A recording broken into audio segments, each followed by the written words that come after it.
Welcome to recording billable hours in the transaction information section.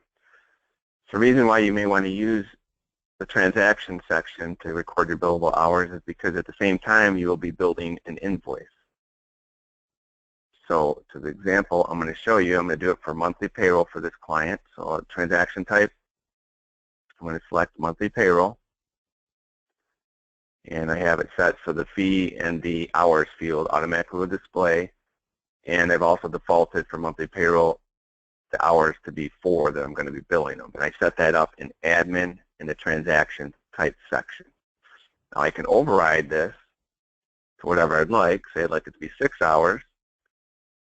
All right, I can do that. And then if I move from the hours section to another field, if you notice 300 automatically pre-filled because I have it set in admin for $50 an hour is what my billing rate is. So if I change the hours here, it'll automatically calculate the fee.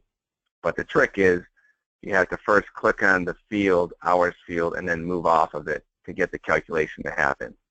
And then once there's a dollar amount in there, it's not going to override it unless you take that dollar amount out. So for example, if I put 7 hours in here and I move it, nothing happens.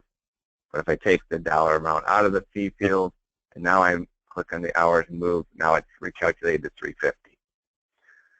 So that's the way if you want to get the hours to automatic or the fee to automatically pre-fill based on the billing rate and the hours. Now you can always enter whatever you'd like in here. I could put 400. It's not a problem. Now my notes field, I can be more descriptive as to what I'm doing for monthly payroll, and I've set up a predefined note so it automatically populate, prepare, and submit monthly payroll.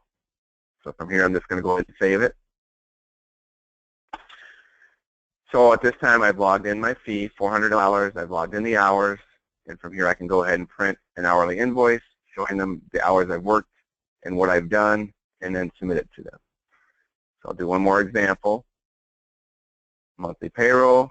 Again, it's going to default to 4. I'm going to keep the 4 hours. I click in my hours field, select there. It pre-fills the $200 with the calculation. Select monthly payroll, my predefined note. And then I save.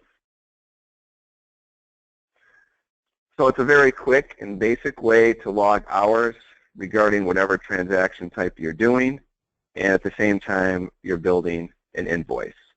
Thank you.